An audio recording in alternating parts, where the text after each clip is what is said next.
for you. Now, we have Chopper 10 flying because the weather now has improved a lot in the last few minutes. And John Massey, where are you right now? Right now we're in Portsmouth. We're above Frederick Boulevard and High Street. This is typical of what we're seeing so far is we've got trees down on power lines. They do have a section of that street blocked because of that. It has knocked down the power lines, causing some power outage around the BB&T Bank location here at Frederick and High Street. There are police on scene down below, as we've seen all the way back toward Portsmouth along the track of the storm, directing traffic. Power is out at a lot of these traffic lights. Just want to remind everybody, if you are out traveling and their power is out on a light that you come up to, you are required by state law to treat it as a four-way stop.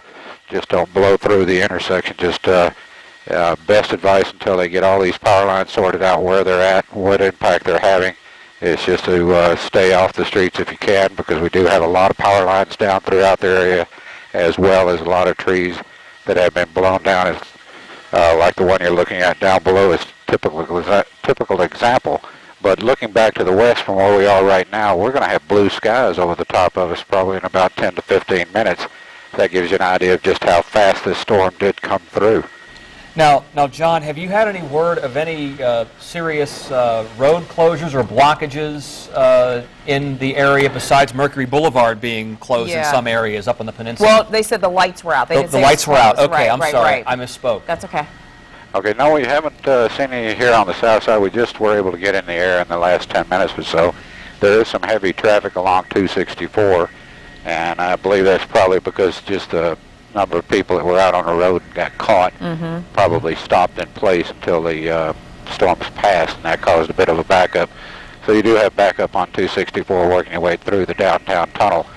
But from what I've seen so far, I don't see really any extensive major damage. It's going to be tree limbs, power lines, that kind of thing is what we've seen so far typically.